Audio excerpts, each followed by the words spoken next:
Hello everyone, today we're going to be going over the January 2024 Algebra 1 Regents exam. In this video, we're going to be going over part 3, which is a short response section. It is going to be 4 questions, each worth 4 points. So these are the heavy hitters on the test. To take the Regents, you need a graphing calculator, so I'm going to be using a TI-84 plus CE.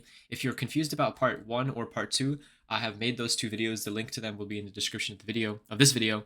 That being said, we're going to start off with 33, which says that while playing golf, Laura hit her ball from the grounds. The height in feet of her golf ball can be modeled by h of t is equal to negative 16t squared plus 48t, where t is time in seconds. Graph h of t on the set of axes below. Right, so they give you this graph and this space to graph it out, and they're asking you to graph this equation, right? So in order to really understand what it looks like, I'm going to first graph this on my calculator, right? So I'm going to go into y equals, and I'm going to type in negative 16, and instead of writing t, I'm going to write x. So negative 16x squared plus 48x. And notice how they give you the bounds of this graph. They say that your x is going to go from 0 to 4 and from 0 to 40. So I'm going to go into my window, and I'm going to adjust my graph to those parameters. I'm going to go put my x min at 0, my x max at 4, my y min at 0 because it starts at 0, and my y max at 40 because the maximum y value is 40. And now on my calculator, I have pretty much reproduced exactly what this graph looks like, right? So it at max, it goes to 4 and it goes to 40, right? So this coordinate right here. Now, I know it's going to look like a parabola. I know that it's going to go up and then go down before 4, but I'm really looking for points, right? So I'm going to graph this, and I'm going to plot some of these points. I'm going to plot the point 0, 0, right? And I'll zoom in so that I can make more accurate marks. So I'm going to plot 0, 0. Then I'm going to plot 1, 32, right? So 1, 32. Then I'm going to plot 2, 32. Right? Then I'm going to plot 3, 0, right?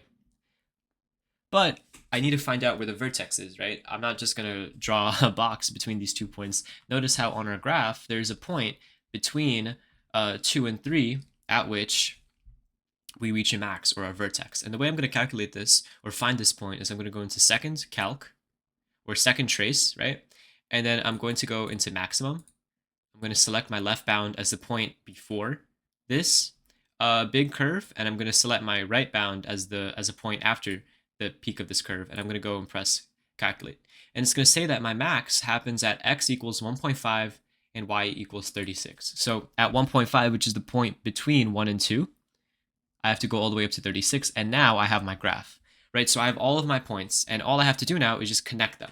Now, it's a bit hard for me to do this online, right? So I'm going to try my best, but really, as long as you have a general curve going that passes through all these points and isn't too angular, you should be good. So something like that would suffice. Make sure your line is a little bit more straight and more curved. You're pretty much looking for a shape that looks like this, that passes through each one of these points, right? So that would get you the first half of the question right, just graphing this out. And it asks what is the maximum height in feet that the golf ball reaches? Well, we just calculated it, right? We plugged into our calculator, we went to trace, second trace, and we calculated the maximum. The maximum happens at 1.5 seconds, and it's 36 feet, right? So it's 36 feet, include the unit, that's the max. Remember that it's going to give you your x value first, so don't put the max as 1.5. 1.5 is the time at which you reach the max, which is 36, right? So your height is your y value. And it says, how many seconds does it take the golf ball to hit the ground? Well, if our height is the y-axis, the golf ball hits the ground when y is equal to 0, or when the graph is equal to 0. And that happens in 2 points. Number one, it happens at t equals 0 and at t equals 3, just by looking at the graph. We know that t equals 0 is false because that's 0 seconds. That's when it was already on the ground. The ball was on the ground waiting to be hit by the person with the hockey puck, right? So we know that at t0 seconds, right, the ball is on the ground. Then after that first second, it begins to rise up in the air. This is its height. And it keeps climbing until it reaches 36 feet, and then it begins to fall. And it's falling until 3 seconds, where its height is once again 0. So it takes 3 seconds. Or when the point at which the height is 0. Number 34 says, the table below shows the number of SAT prep classes 5 students attended and the scores they received on the test. State the linear regression equation for the dataset. rounding all values to the nearest hundredth, right? So what is a linear regression? A linear regression is going to be something that you only need to do in your calculator, and it's really easy. So in your calculator, just to make sure that you have everything right, first of all, I'm just going to reset my Zoom because it's going to annoy me later. Okay. Also, notice this is why we reset our graph, right? Because if we graph this on the default graph, which is like this, you never see the top or really the shape. Anyways, so the first thing you want to do a linear regression is you want to go into second 0, into catalog, and you want to scroll down to where it says diagnostic. And you want to turn diagnostics on. Okay. Now that may be a feature that's already turned on for some of you, but just to make sure you turn it on. Then you go into second stat list. So you click on stat, right? And then you click edit. And then all you have to do is you have to put this column of data into one list, so list 1, and this row of data into list 2, right? So 3, 1, 6, 7, 6. So you put 3, 1, 6, 7, 6. And that's going to be one list of data. Then you do the same for the second list. So you do 500, 410, 620, 720, and 500.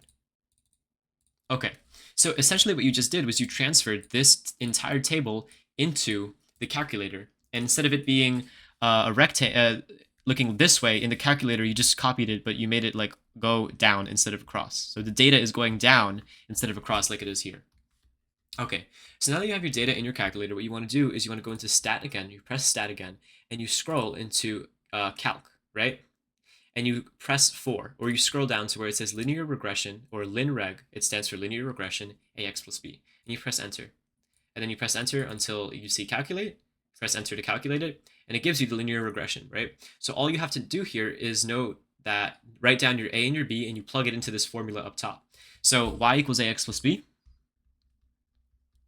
Your a is equal to, and it's also you have to round these values to the nearest hundredth. So your a is 40.47, so that's 40.48. And your b is equal to 363.81. And all you have to do is just plug this into your y. So the linear regression is y equals 40.48x plus 363.81. That's it. That's all you need to do here. What is a linear regression? A linear regression pretty much gives you a line that passes closest to each one of these points. So if you were to plot this out on a graph, your data would look something like this, right? It would fluctuate. And what a linear regression does is it draws the line that's closest to each one of these points. And it's like this line models the data. So like something like that, right? So all you need to do here is just go into the linear regression test, copy down your a, copy down your b, and then plug it into y equals ax plus b. Then it says state the correlation coefficient rounded to the nearest hundredth. The correlation coefficient is going to be this r value down here, so it's 0.84. And then you have to state what this correlation coefficient indicates about the linear fit of the data, right? So what is a correlation coefficient? It shows how likely your data is to follow a pattern, right? So correlation coefficients can range from -1 all the way to 1, right? If your correlation coefficient is -1, so I'll start off with 0, right? So if you have a r value of 0, r equals 0, or a correlation coefficient of 0, that means your data does not correlate with one another. That means that whatever data you got, it's entirely random. Now, if you have a correlation coefficient of r equals 1, that means that it is a direct proportional relationship, meaning that because x happens, y happens, right? So they're related to one another. As x increases, y increases. That's all that it states. As x increases, y increases. If it's negative, that means that there's an inverse relationship. So as x increases, y decreases, or as y decreases, x increases, right? So in this case, our correlation coefficient is 0.84, which is really close to 1, and it's also positive, which means that the number of prep classes attended has a positive relationship, or there is a relationship between prep classes attended and your score, your SAT score, which makes sense. If you attend more prep, you will probably do better on the test, right? So the correlation coefficient just indicates that our line is strong, right? It indicates that the linear fit of data is strong. So you can just write that it indicates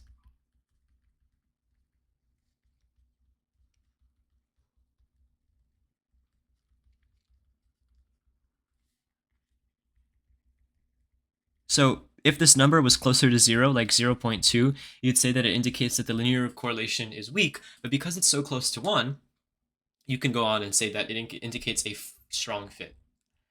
Moving on to number 35, it says, Julia is 4 years older than twice Kelly's age. The product of their ages is 96. Write an equation that models the situation, right? So you just need to write what Julia's age is equal to and what Kelly's age is equal to. So let's go and let's start that right now, right? So we know that Julia, that looks like Yulia, hold on. Julia, her age is equal to 4 years older than twice Kelly's age. So this is equal to 2k plus 4, right? If k is Kelly's age,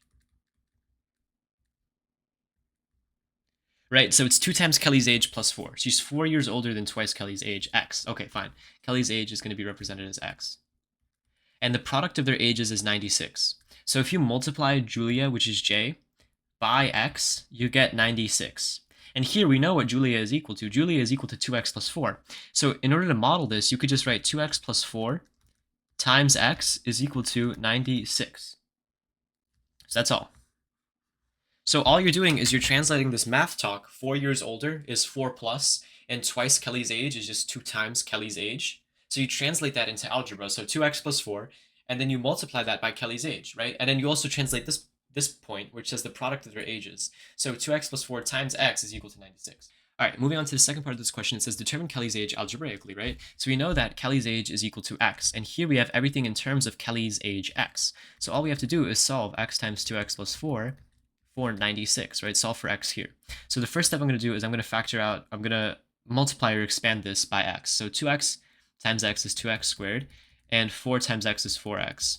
And this is equal to 96. Now I want to set this equal to 0 and factor this out, so I'm going to subtract my 96 on both sides. And I'm left with 2x squared plus 4x minus 96 is equal to 0. Okay. Now to make my life easier, I'm going to factor out this 2, so I'm dealing with lower numbers. So now I have x squared plus 2x minus, and then 96 divided by 2 is 48, is equal to 0. And now all I have to do is factor out x squared plus 2x minus 48, right? So what multiplies into 48 but adds up to 2? Well, that could be 8 times negative 6, right? So I could rewrite this as 2 times x squared minus 6x plus 8x minus 48 is equal to 0. And I could factor this further. X minus 6, factor the 8 out, x minus 6 is equal to 0. So in the end, I'm left with x plus 8 times x minus 6 times 2 is equal to 0, right? And now I have 2 possible values. In order to make this equal to 0, x plus 8 has to equal to 0. So x can either equal negative 8 or x can equal 6. And x has to equal 6 because how can you be negative 8 years old, right? How did I get these two numbers? I literally just looked at what could make these two parentheses equal to 0. If you plug in 6 for x, this makes this 0, and anything times 0 is 0, so 6 works. And negative 8 plus 8 is 0, anything times 0 is 0, so negative 8 also works here. But because Kelly cannot have a negative age, her age has to be 6. So Kelly is 6 years old. Years old. And that's how you solve that, right? You just solve it algebraically. And now the final part asks us to state the difference between Julia and Kelly's age in years. So we know that Kelly is 6 years old. And we know that Julia is 4 years older than twice Kelly's age, right? So she's 4 years older than twice her age. So what is 4 plus 6 times 2?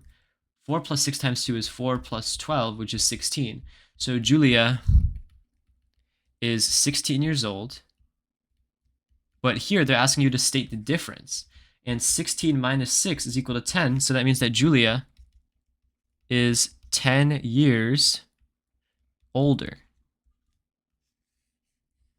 Right? Remember, they're asking you to state the difference, not Julia's years. Right?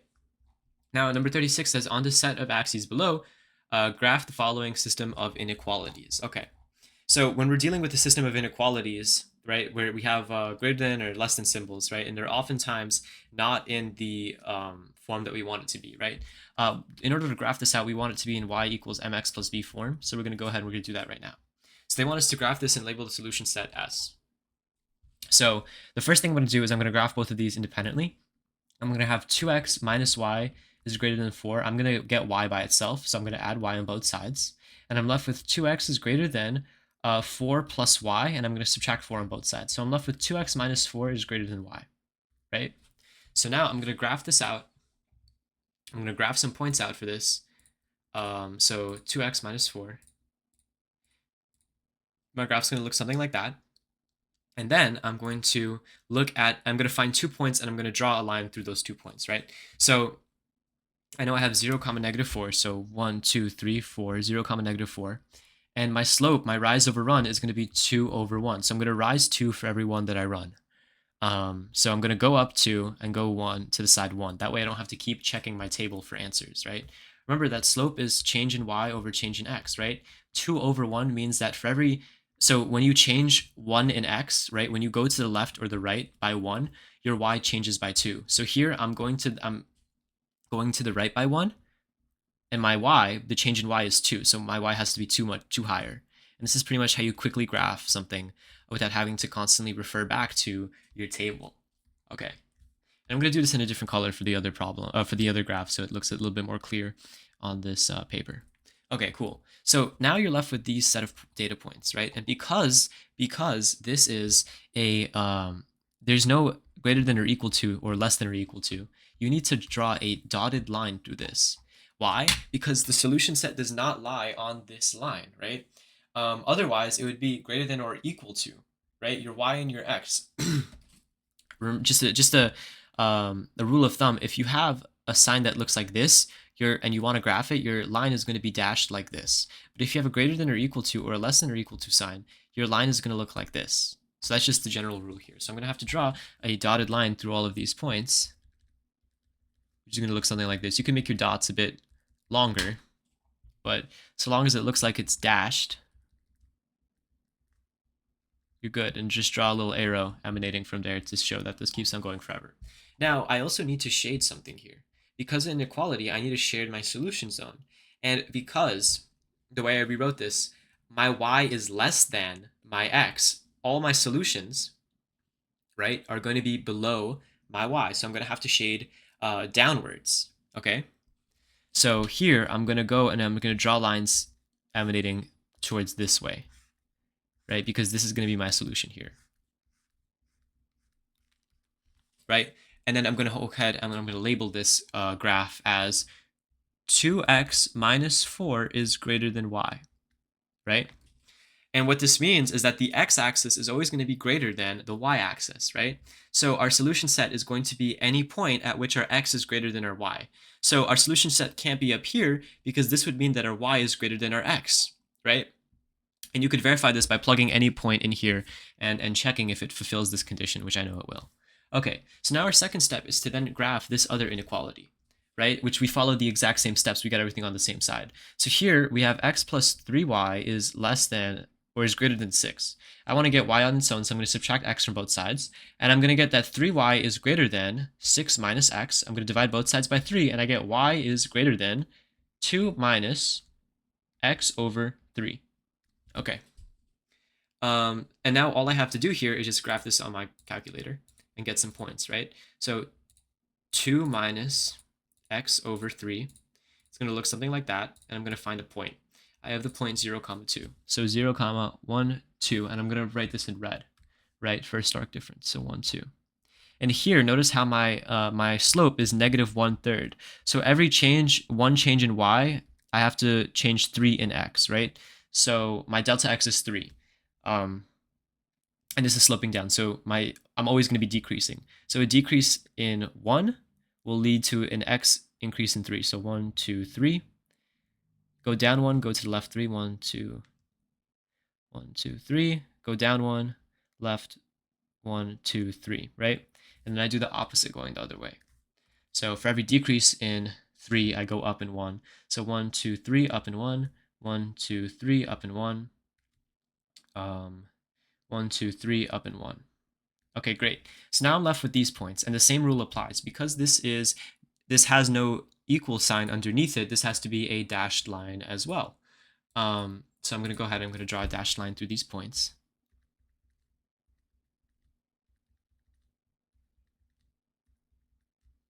And now, notice how my y is greater than my x. Also, you have to label what graph this is. So y is greater than 2 minus x over 3. And now notice how my y has to be greater than my x, right? So if my y is greater than the x, I shade upwards to signify that the y is bigger, right? So I'm going to shade this way, right? And I'm going to keep shading like so to signify that this point is, or anything above the y-axis is going to be in my solution zone, right? So if the x is greater, shade down. If the y is greater, shade up. That's all. And now it says label the solution set S. And the solution set is going to be where my shaded region intersects, which is going to be here. So this is my solution set S. Just intersection, right? That's all. And now it says, is 4, 2 a solution to this system? Is it? Well, let's look where 4, 2 is. 4, 2 is 1, 2, 3, 4, 1, 2. Is this in my solution zone? Yeah. Because look, this red and this blue are intersecting in this zone right here where you capture it. So yes, 4, 2 is a solution.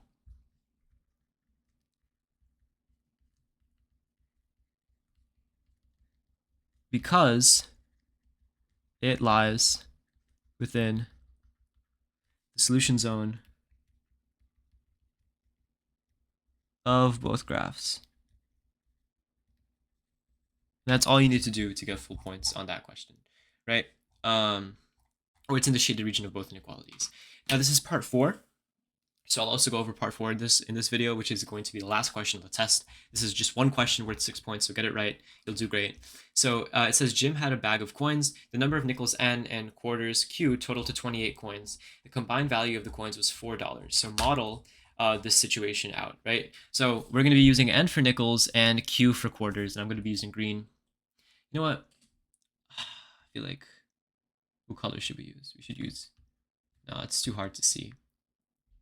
Let's use this color of blue. Okay, so N for nickels and Q for quarters. So we know that the number of nickels and quarters totaled 28 coins, right? And we know that Q represents the number of quarters and the number of nickels is represented by N. So combined, N plus Q has to equal to 28 because the number of nickels and the number of quarters combined is equal to 28. Now it's saying the combined value of the coins is $4, right? So how much is a nickel worth? That's $0.05.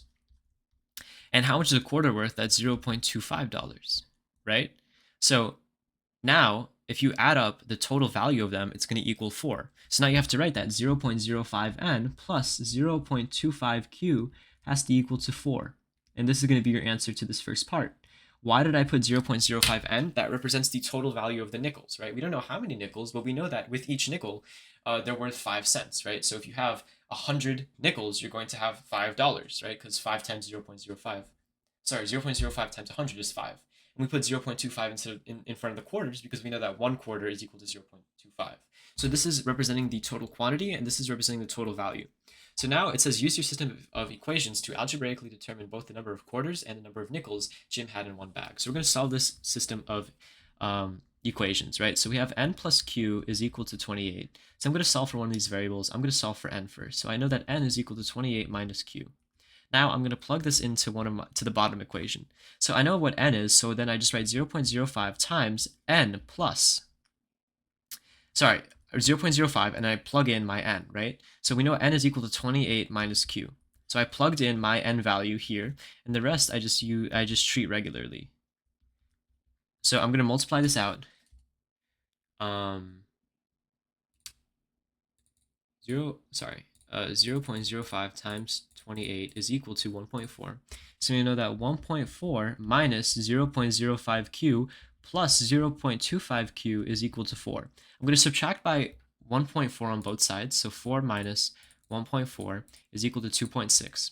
So now I know, and I'm going to combine negative 0.05Q to 0.25Q, which is going to be just 0.25Q. Sorry, 0.2Q.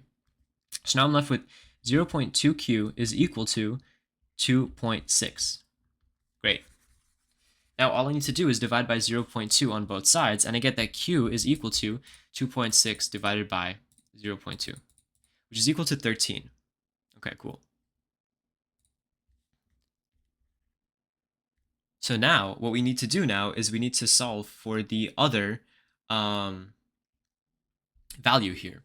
So we know that q is equal to 13, and we know that n plus q is equal to 28. So plug in your value for q. We know that n plus 13 is equal to 28, which means that n has to equal to 15. So q is equal to 13, n is equal to 15, and you know this is true because 13 plus 15 is equal to 28. So just solve the system of inequalities properly and you get the full points. So now it says Jim was given an additional $3 that was made up of equal numbers of nickels and quarters. How many of each coin was he given, right? So now you know that n is equal to q, right? We're using the same definition where n is the number of nickels and q is the number of quarters, right? How do I know that they're equal to one another? Because he said equal number of nickels and quarters. So it's the same amount for both. And we know that he was given an additional $3. So we do the same thing. 0.05 n plus 0.25 q is equal to 3.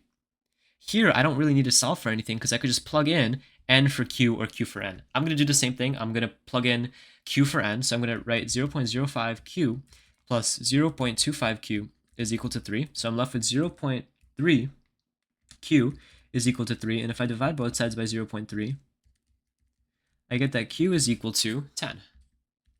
And if q is equal to 10, that means that n is also equal to 10. So he had 10 nickels and 10 quarters.